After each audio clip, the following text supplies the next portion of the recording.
Where are you addicted to chaos and suffering in your life? If you notice that you are continually reliving the same cycles and the same patterns, well, what is the one common denominator in all of the situations in your life? You. You are that common denominator. So if you continually find yourself surrounded by drama, gossip, turbulence, chaos, it's something to look at and to really honestly assess, where are you addicted to that chaos, to that stress, to that strife, to that suffering? Where can you take more accountability? Where can you take more responsibility for the state of your life, for the state of your well-being, for what it is that you're manifesting into your reality? When you look at yourself with such honesty in that way, then you can begin to undo the harm and heal the patterns that have continually landed you again and again and again in these cycles of stress and strife and chaos and suffering. So where are you addicted to chaos and suffering? You know, most of us grew up in chaotic environments. Most of us grew up in households that were turbulent and tumultuous. And many times we didn't talk about those things growing up. We didn't address those things growing up. Family drama and chaos was something that was very normalized for many of us. And so now as adults, when we see ourselves and recognize that we're still reliving these cycles, we're still reliving these patterns, we have to get to the root and recognize that the reason behind this is because of the environments that we grew up in, the environments that we were conditioned in, the environments that we were socialized in. Most of us, if not all of us, carry trauma. We come from generations and lineage of intergenerational trauma. And we also come from intergenerational power and gifts and treasures. So it's not just trauma that we carry, but in order to actualize and to fulfill the gifts and the blessings that our ancestors have passed down to us in our cellular memory, in our DNA, we have to dive deep and really uncover the trauma that has been passed down through the lineage that we're still carrying, that it's our responsibility to transmute, to heal, to alchemize, so that we can rise into, grow into, bloom and blossom into our full gifts, our full potential, and actualize the blessings that our ancestors have put on our lives. But we cannot do that until we do the work to clear the trauma. And in order to clear trauma, we have to look at, well, where is trauma manifesting in our lives? How is trauma showing up in our relationships, in our careers, in our health? What signs and indicators is life giving to us? Because life is a feedback loop, right? Everything that happens in our lives, everything that happens in our realities, everything that goes on in our day-to-day interactions is feedback, is information for us, reflecting to us who we are, where we are, what we're embodying moment to moment. So that feedback, that information that's being reflected to us, the purpose of it is to get us to look upon ourselves, to reflect upon ourselves, to recognize, where am I embodying my trauma instead of my treasure? Where am I trauma bonding in my relationships? How is trauma holding me back in my career?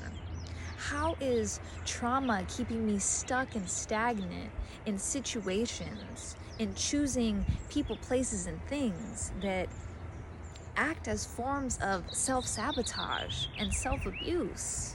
making decisions from our trauma, from our wounding, without the awareness of the ways that that trauma and that wounding operates in the subconscious, it operates in our shadow.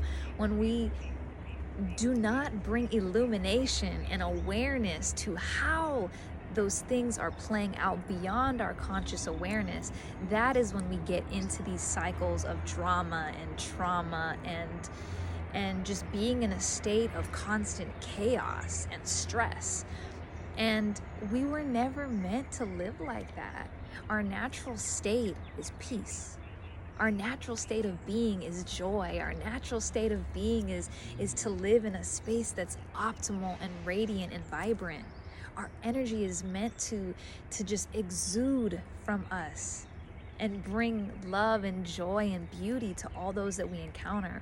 But we can only do that when we embody that for ourselves. And in order to embody that for ourselves, we have to do the shadow work that's required to really understand how trauma at its roots plays out in our lives, plays out in our relationships, plays out in all of the situations that manifest in our reality, so that we can operate with more awareness, so that we can make choices that are more in alignment with the beauty that we are, the purity that we are. Because what trauma does is it has us operate from our lower nature. It has us reactive. It has us operate from the ego in ways that hurt ourselves and that hurt those around us. But when we're operating from a space of purity, when we're living from a pure heart, then and only then can we truly take full responsibility and accountability for ourselves, so that our energy is not landing us into trouble and in the process hurting those that we love along the way. When we're constantly in a state of stress, when we're constantly in low vibrational energies of disdain and self-pity and feeling scarcity and lack and like we're not enough, and when we're in a state of complaining, we have to recognize that is an addiction. It's an emotional addiction. Most of us, if not all of us, have been conditioned to focus on the negative, to focus on the things that bring us pain, to focus on the things in our lives that are not working. So we have to reprogram ourselves and recondition ourselves to focus on that which we have to be grateful for, without bypassing, of course. It's important to acknowledge the things that bring us pain, the things that make us angry, the things that frustrate us, because that's information. It's information that is doing its best to communicate to us that we need to make a change, that we need to do something differently. But it's information that needs to be integrated. And then we have to make a move and do something about it, not lament on it, not continually replay it in our minds and tell the story to anyone who will listen over and over and over again. Trauma bonding is not cute. Continually talking about the things that bring you pain and suffering is not cute, and it's not productive either. No one wants to be around a complainer. No one wants to be around that type of energy.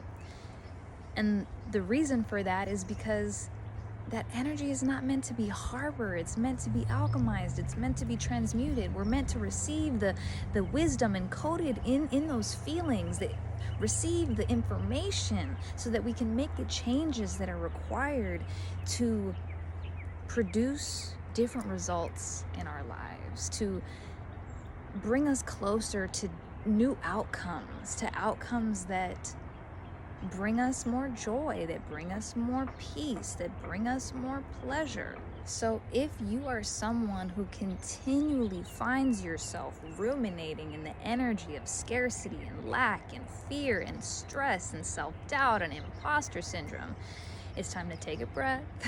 It's time to take a step back and go really, really deep into shadow work. go really deep into the root and assess, where does that energy come from? Where did I learn to focus on and give so much energy and attention to the things in life that are not working? Because where attention goes, energy flows. So the more energy that we're putting into stress and self-doubt and self-pity, well, those are the outcomes that we're going to continue to actualize, that we're going to continue to manifest in our reality. But as soon as we start to recognize, to acknowledge that energy, acknowledge what's at the root of it, acknowledge the pain that's held there so it can be liberated, it can be freed, and then energy can be intentionally directed to what we have to be grateful for, to what is working in our lives, so that we can start to actualize and manifest outcomes that are more aligned with our future vision, that are more aligned with the path of abundance and healing and being a walking miracle, as opposed to being a walking not miracle. We've spent more than enough time in our lives manifesting unfortunate outcomes, reliving unfortunate circumstances, repeating cycles of trauma that we witnessed our parents and our grandparents and those in our lineage continue to relive. We've done enough of that.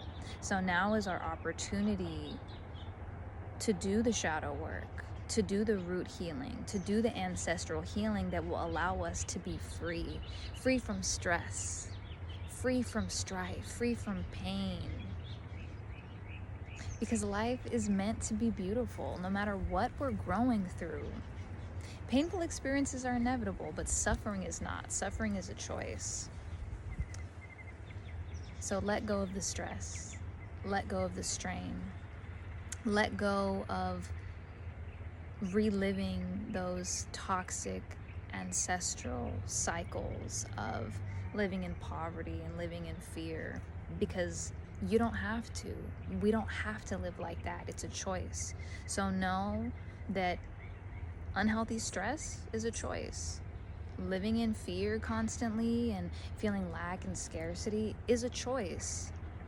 And when you know that it's a choice and you take accountability, radical accountability and radical responsibility for the choice and the agency that you have over your life, then you can make a choice to choose something else, to choose more peace, to choose more love, to choose more gratitude, to choose joy, and to make decisions that will align you with that vision and version of your life, which is the one that you deserve and which is the one that your ancestors prayed for, fought for you to have.